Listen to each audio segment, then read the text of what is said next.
I saw a woman carrying a black trash bag coming out of the house. I think I was an eyewitness.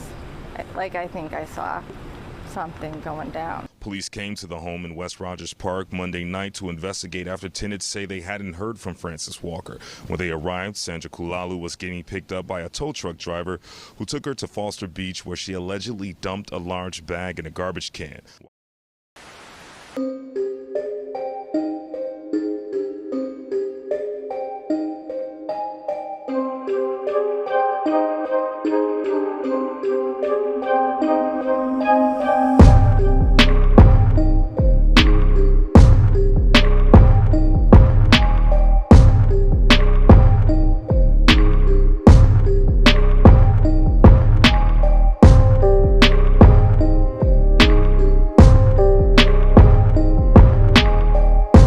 Channel Wicked Ways. I'm Cassie, and I'll be bringing you new true crime stories each week. Like you, I also love true crime, and I want to make sure that in the stories I tell, the victims never get overshadowed by the perpetrator, because the victims are the ones who deserve to be remembered.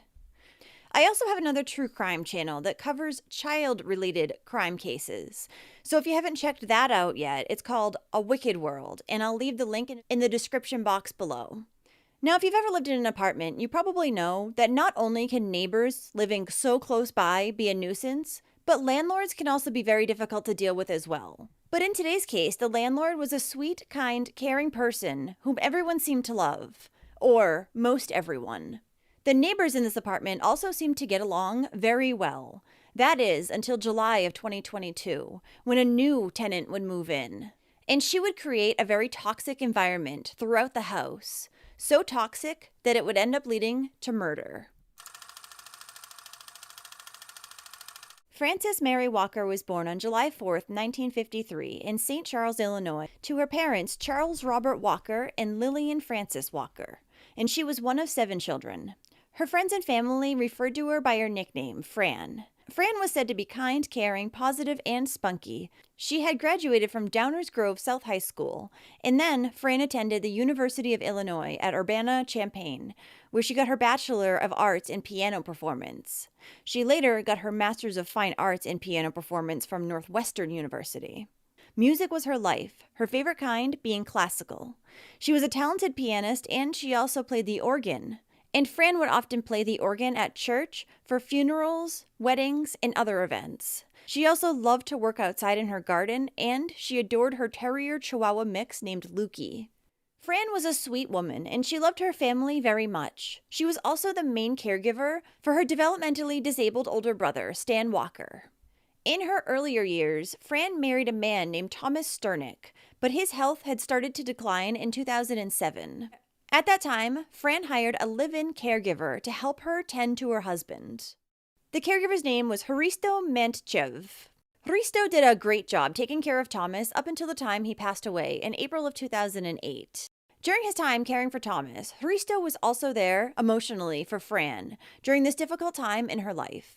And after her husband died, Fran and Hristo would keep in touch, and they would end up getting married in 2012. The couple often traveled to Hristo's home country of Bulgaria, and they would split their time between their home in Chicago and Europe. And at the time of her murder in October of 2022, Hristo was actually overseas. He was working on a fixer-upper home that they had bought to live in during their retirement. Fran also owned a home in the 5900 block of North Washtenaw Avenue in Chicago's West Ridge neighborhood. This dwelling had been made into a boarding house and was divided into 5 separate units, 2 in the basement, 2 on the first floor, and 1 on the second floor, each having its own locked entrance. There was also a shared kitchen and bathroom on every floor. Fran and her husband Hristo would live on the first floor of this house while they were in the States. Also living on the first floor was a new tenant by the name of Sandra Kololu. Sandra had just moved in July of 2022, and already she was proving to not be an ideal tenant at all. Fran, who was very easygoing, already had numerous problems with Sandra, and the police had been called multiple times. The other tenants in the building were also having problems with Sandra. So on October 7th, 2022, after she had received numerous complaints from the other tenants, many saying that they were actually afraid of Sandra, Fran decided to change the locks on some of the interior doors. This was to prevent Sandra from going into the basement unit of another tenant. Apparently, she had gone in there uninvited and had started leaving this tenant threatening notes saying, "Go back to your own country." Because of this ongoing conflict between Sandra and the other tenants, Fran decided enough was enough, and she served Sandra with an eviction notice. She posted it to her door on Sunday, October 9th. When Sandra discovered this eviction notice a couple hours later, when she arrived back home, she was livid and she decided to confront her landlord, Fran. Around 11 p.m. that night, the other tenants would report hearing a verbal argument between the two. Then again, a couple hours later, around 2:30 in the morning on Monday, the tenants heard the woman arguing. This time, though, they also heard loud bangs coming from the floor where they both resided. The tenant in the basement reported hearing Sandra screaming, what sounded like a dish crashing to the floor, and Fran trying to calm Sandra down. An upstairs tenant had also heard this argument and texted Fran to make sure she was okay, but never received a response. A few hours later, between 3:30 a.m. and 5:30 a.m., the basement tenant would again hear noises coming from the floor above. This time they heard what sounded like furniture being moved back and forth, scratching noises, as well as what sounded like one person pacing back and forth. Then at 6 a.m., someone finally heard from Fran. The basement tenant had received a text message from Fran's phone saying to allow Sandra to take care of her dog. Then another text message was sent from Fran's phone to this tenant saying to leave their keys with Sandra if they decided to move out. Now, given all the problems that had recently arisen in the apartment, as well as the argument the other tenants had just recently heard, these text messages were highly suspicious. So as a result, the tenants called the police around noon on Monday, October 10th, 2022. Shortly after, an officer was dispatched to the home, and once he got there, he spoke to Sandra as well as the basement tenant. But after finding out that no crime had actually been committed, he then left. However, after being unable to reach Fran for the rest of the afternoon, around 5:40 p.m., another tenant decided to call the police yet again. This time, they filed a missing persons report and requested that a welfare check be done on their landlord because they still hadn't heard from her and the text messages sounded awfully fishy. By the time officers arrived at the house again, around 6:30 p.m., Sandra was walking out the front door carrying a black trash bag, and she was headed towards a waiting tow truck. Police, however, would stop her before she left, and while she didn't want to speak with them, she did allow them to search her room.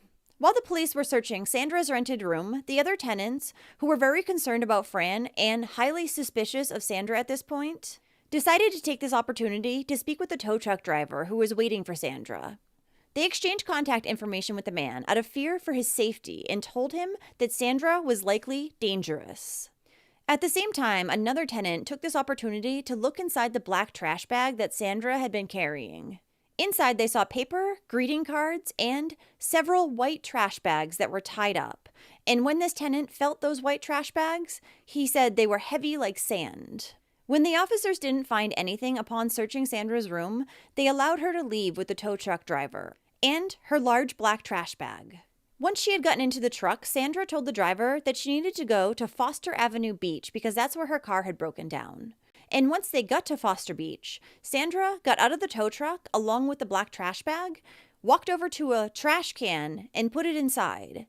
After seeing this, the tow truck driver decided to call the tenant who had given him their phone number. He then took Sandra to a nearby mechanic. Once the other tenants knew where the trash bag had been thrown out, they headed to Foster Beach. They waited until Sandra and the tow truck driver had pulled away. Then they went to inspect the trash bag.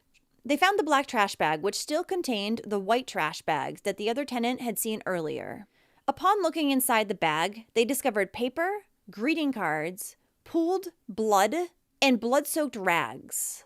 After finding the bloody rags, the tenants had contacted police, and police then contacted the tow truck driver to let him know what they had found.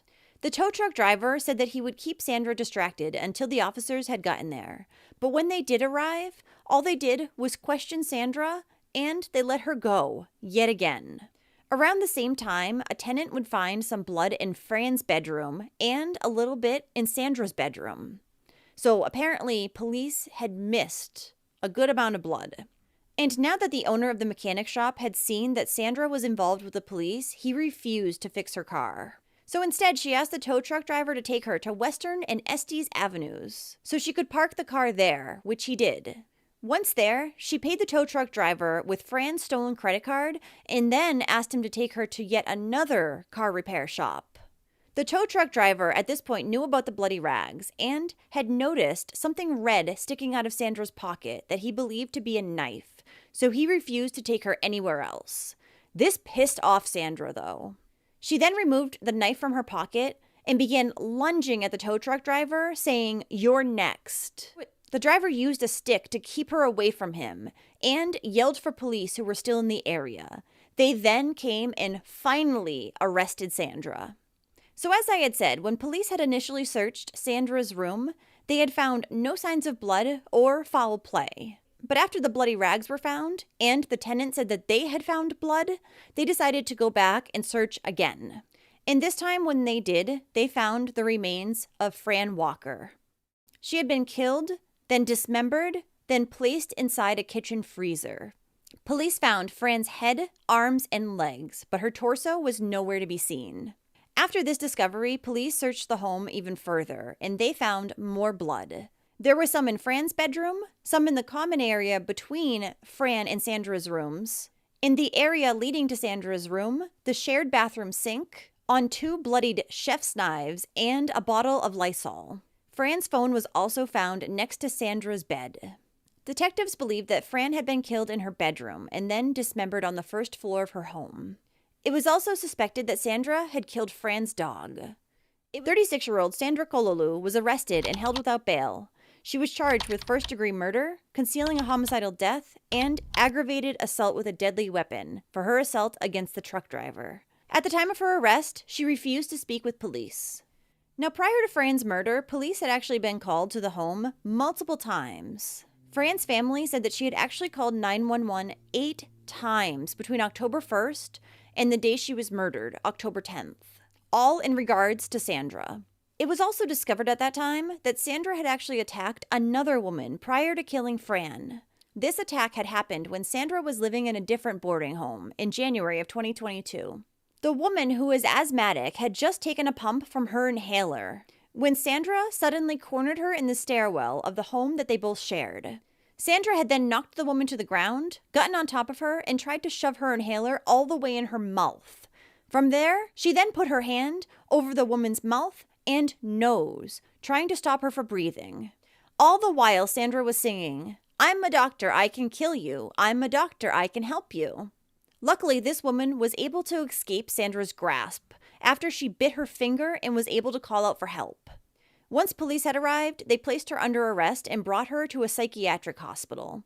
She was also charged with battery. However, she would end up being found not guilty for some reason. While Sandra Kololu had no prior felony convictions, she did have several misdemeanor convictions, going back to an assault with a deadly weapon conviction from 2007. She had served only 60 days in jail for that case. Sandra was also charged with domestic battery for hitting her 14-year-old niece and 15-year-old cousin with a belt. Additionally, she had 2 convictions of driving under the influence. Sandra Kololu went to trial for the murder of Frances Walker in April of 2024. During the hearing, she tried to convince the jury that she had not killed Fran. In fact, she said she would do anything for her. Sandra also claimed that she would often have lunch with Fran, and on Saturday evenings, she would go over to her landlord's place, and while Fran played the piano, Sandra would sing along, she said. Sure. Sandra told the jury she was a good person to talk to, so we became even more close when she came back from Bulgaria. Sandra's attorney said that while the other tenants in the building had heard an argument going on October 9th, his client hadn't been in the building. He said that Sandra had been caught on surveillance video attending a birthday party at a hotel in Warrenville. After that party, the lawyer claimed that Sandra had gone home, but she had spent the rest of the night on social media before falling asleep. But the jury decided that regardless of this, all the other evidence against Sandra was much too damning, and they found her guilty on all counts. She's scheduled to be sentenced in June of 2024, and her lawyer intends to appeal. Fran's family was happy with Sandra's conviction, and her younger brother, Arnold Walker, said, "I believe justice was done, and I'm glad society We'll be a little bit safer without this person out there. She was just the nicest person. She took me in, and when I had financial issues, she said, "It's okay. You pay me when you pay me." Ellen Roden rented an upstairs room from Frances Walker, who was remembered for her generosity and kindness, especially when someone needed a place to stay. She was just so gentle. She was so gentle. Roden moved in just before the pandemic and last saw Walker on Saturday. She had expressed some concerns around the house. She did not seem worried or nervous. And knowing that this was over a possible eviction. Fran's never been the one to say, "Get out this minute."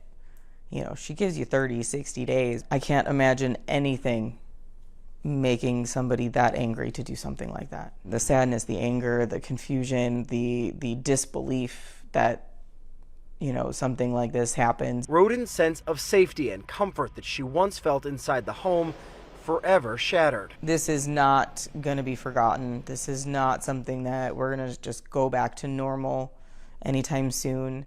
After Sandra was convicted of her sister-in-law's murder, Maria Maggie Walker said for the family, "We miss Fran a lot. She is the person no one can say anything bad about at all." And Fran Walker's funeral was held on Saturday, October 29th at North Shore United Methodist Church in Glencoe, Illinois. I have a feeling that Sandra will never see the outside world again, between all the evidence that police found and just how brutal Fran's murder was. I just don't see a judge having very much leniency with her, and I hope that's the case. Because how can someone do this to a woman who was so sweet and giving? And she had given Sandra so many chances already up until then. All right, so that's the end of our story. Thanks for watching and take care. See you next time.